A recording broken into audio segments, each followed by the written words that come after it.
In 1994, Sian Miles joined the staff team at Balby Middle School, bringing with her not only a background in physical education, but also a deep and enduring fervour for dance, supported by genuine expertise.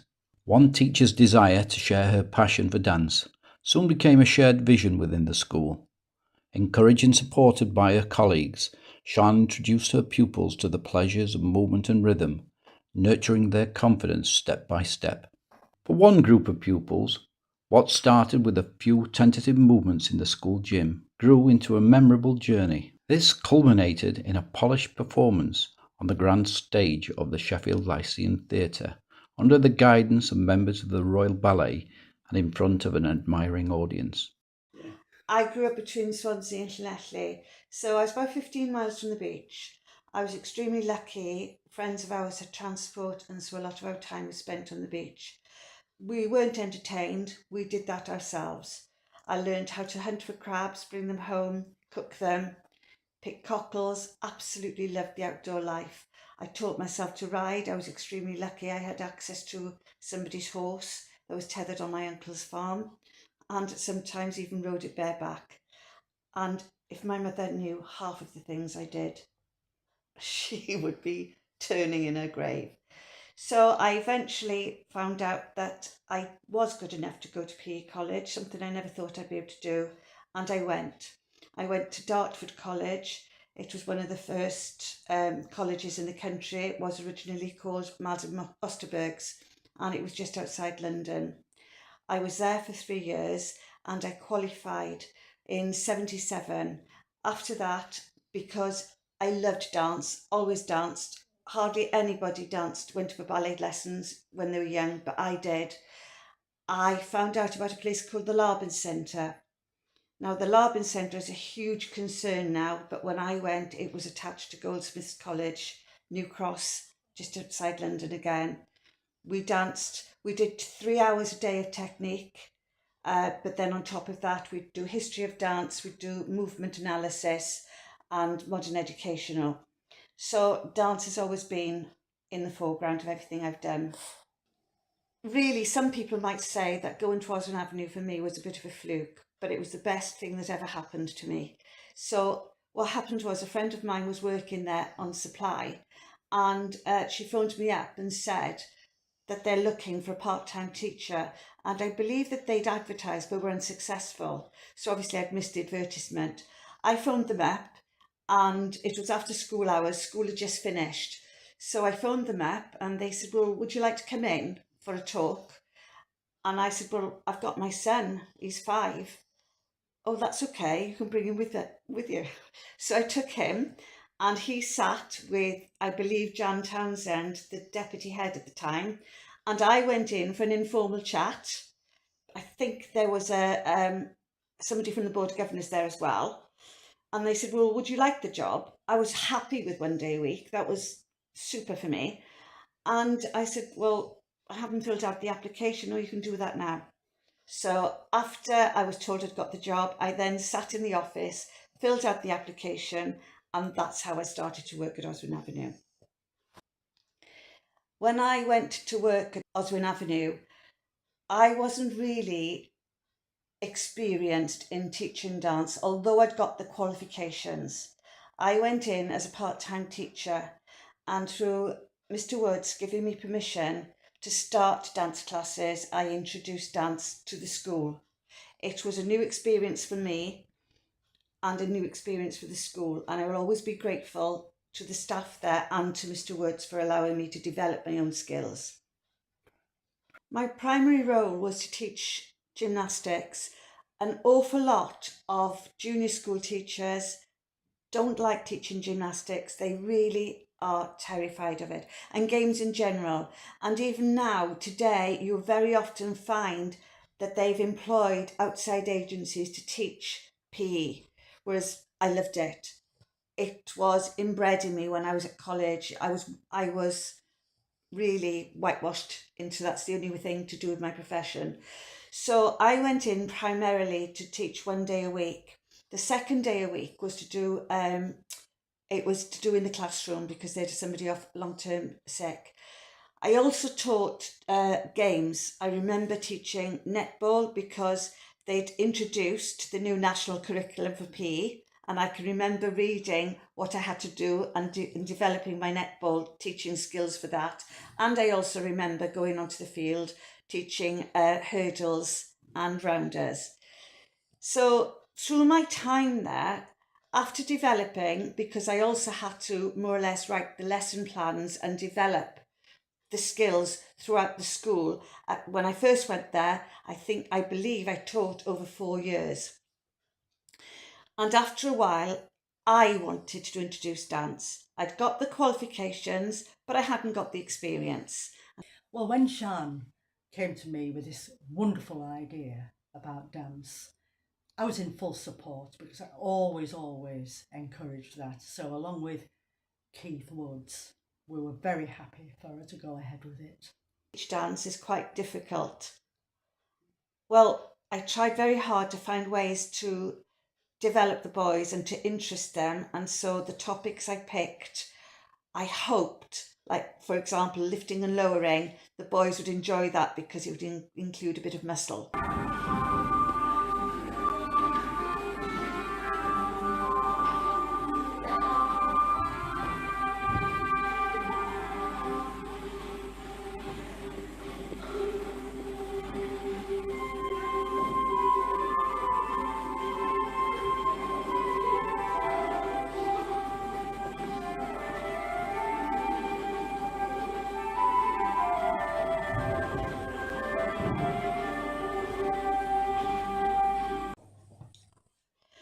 Thinking about the boys in hand, and also going back to my education in the Laban Centre, we were told to describe different ways of moving: forward, back, side to side, mirror, opposites, ups and downs.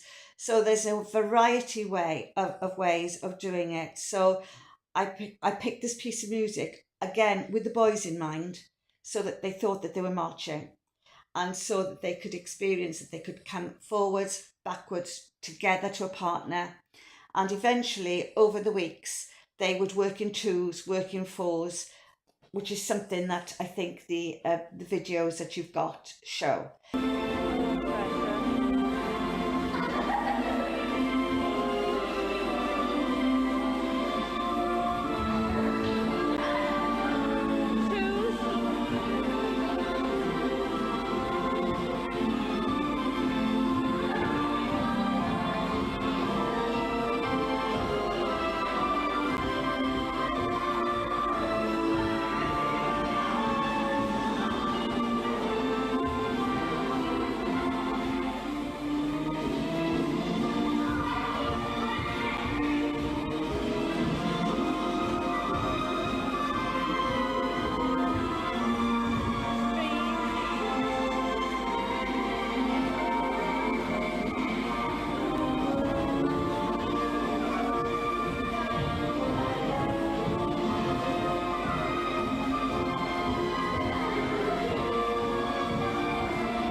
Then I developed it into lifting and lowering.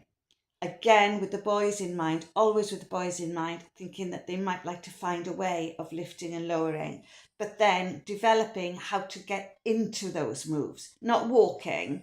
See if you could roll into those moves. And so I tried to stop them from walking. They weren't allowed to walk unless it was part of the flow.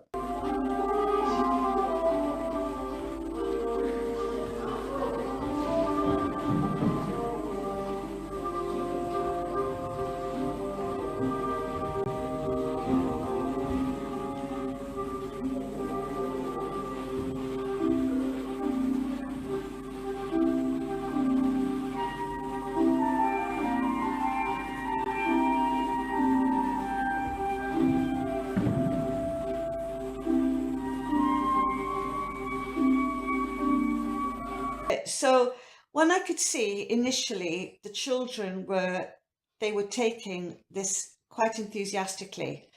And so I was thrilled with the outcome of what they were doing.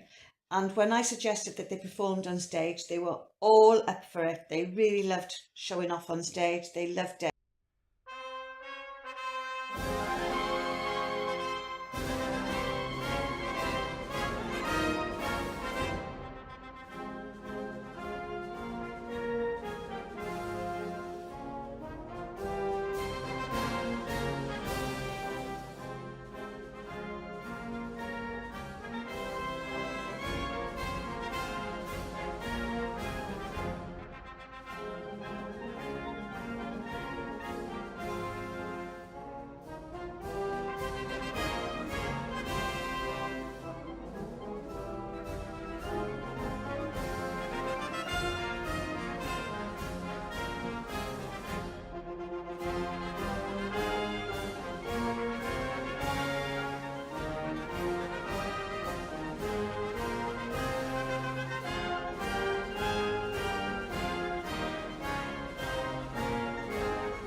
Now I could see I was getting somewhere, and ballet is really what I love most, I thought, I wonder if I can get them to see a ballet production.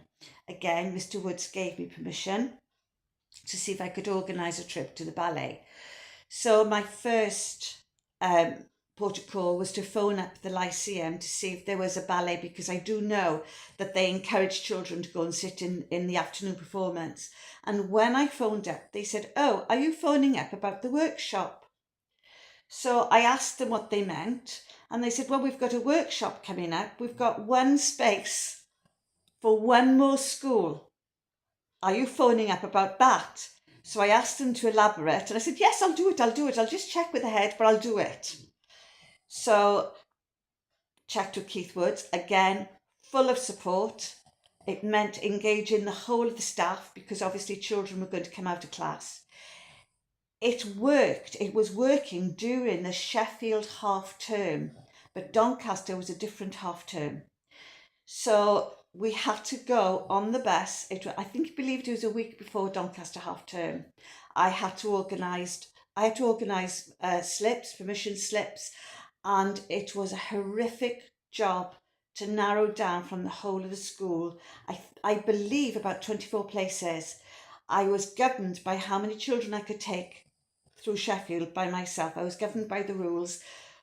But also they phoned me back and said, "Do you have any musicians?" So again, Jan Townend, deputy head, she put me in touch with the children.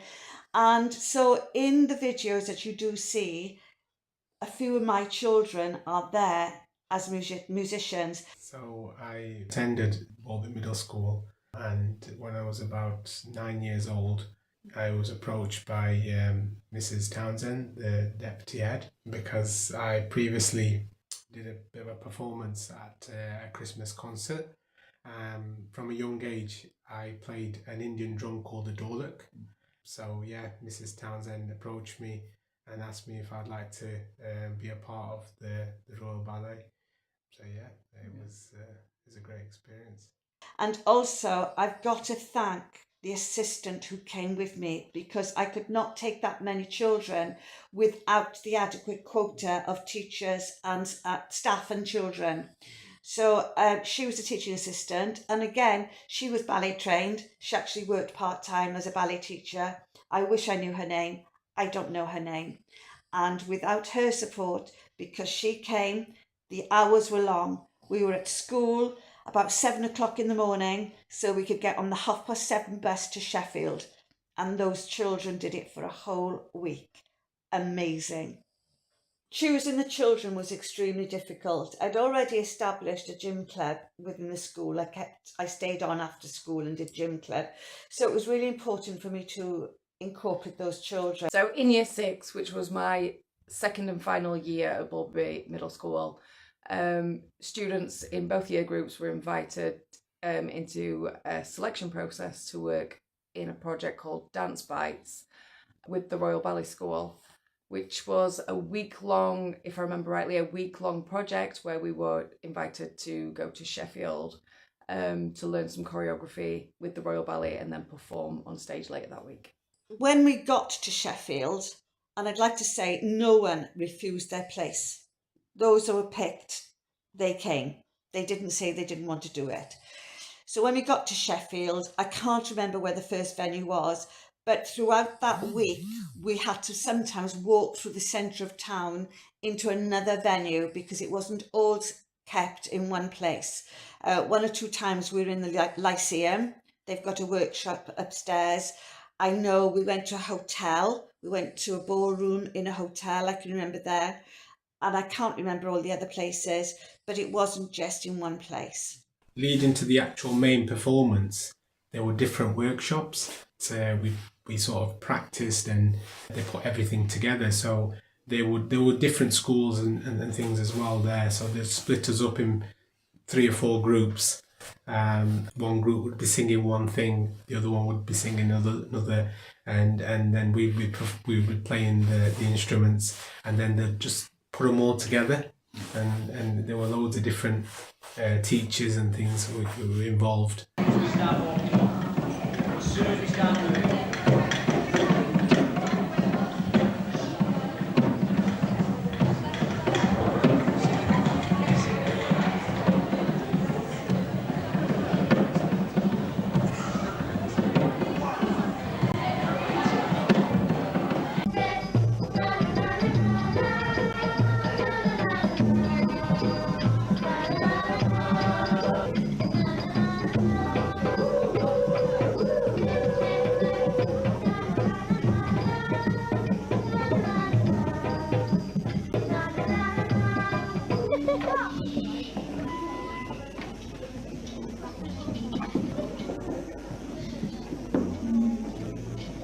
Do I turn it off again, babe?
After the workshop was completed, it then continued with weekly visits from the Royal Ballet, and they worked on rhythm, worked on timing, and the children, as you can see, were quite well engaged. They were just so well disciplined.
So one of the roles was to encourage the children to look at how they were moving and also to direct as well, because it's not just about moving.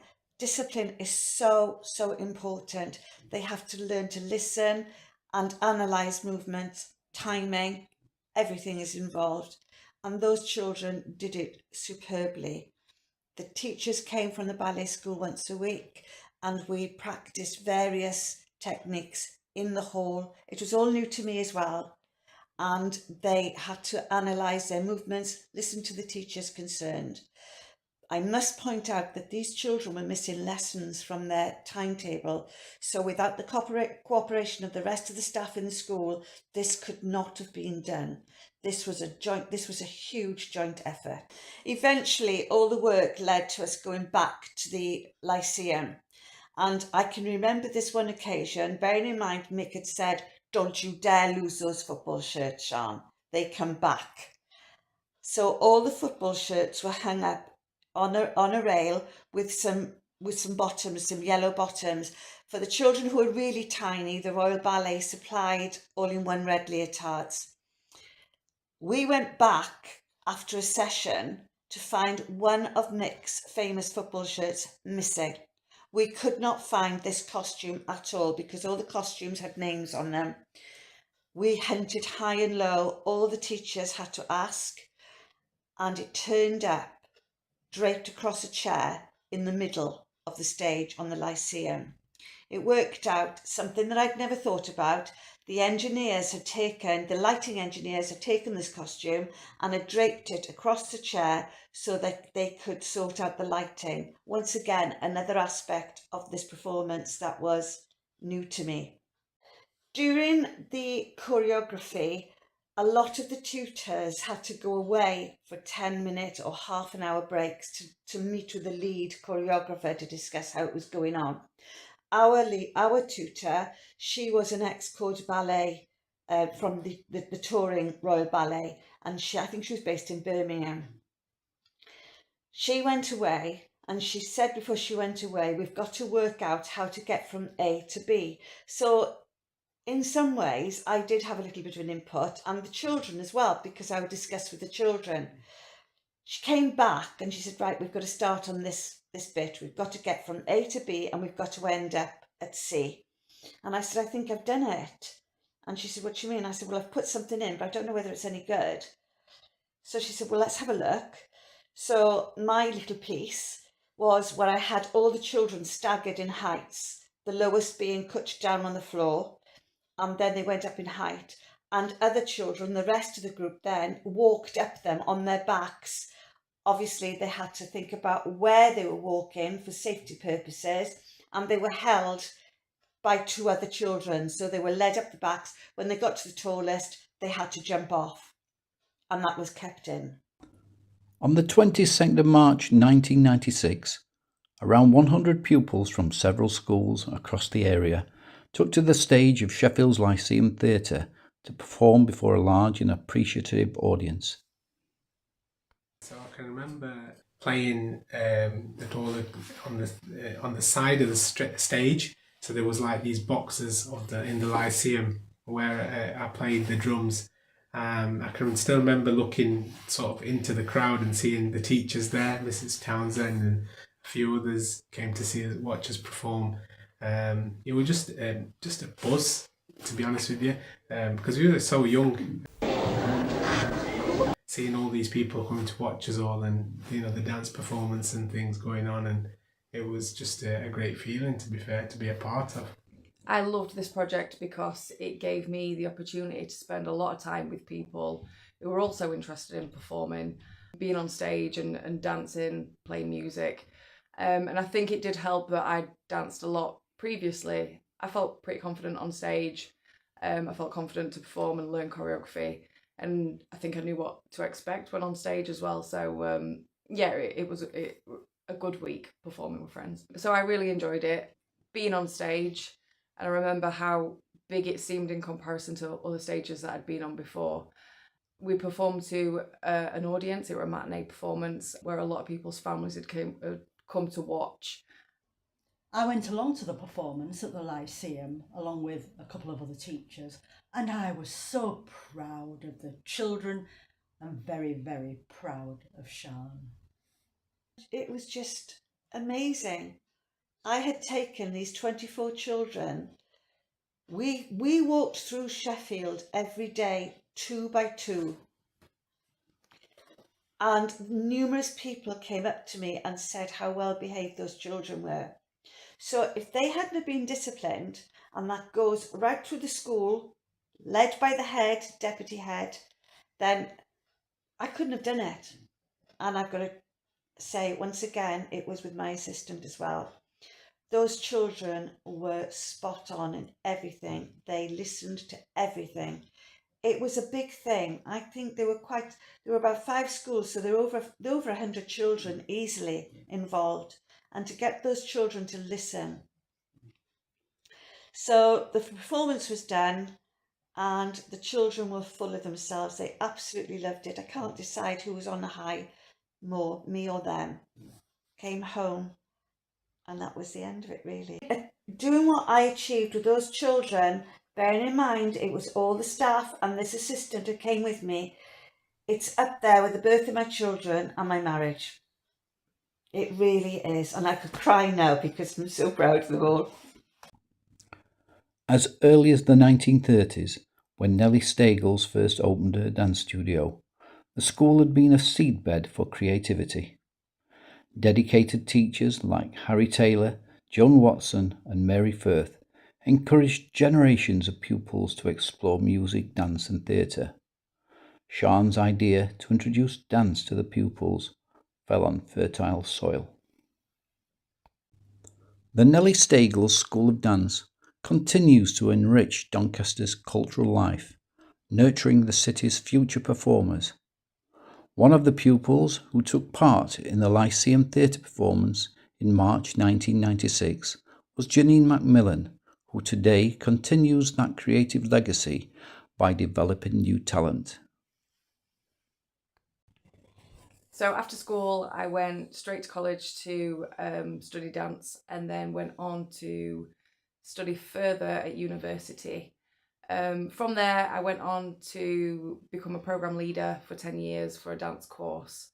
And now I am working at a dance school, which me and a friend own together, called Stride School of Dance, where we teach children from the age of 3 in all sorts of different styles of dance and acrobatics.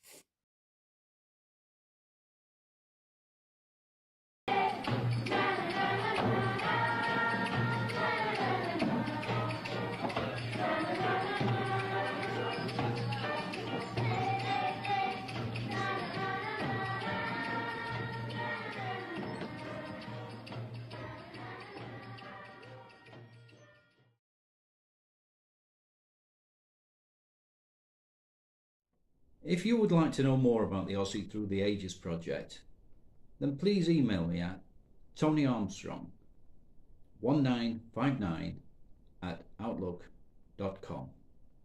Thank you.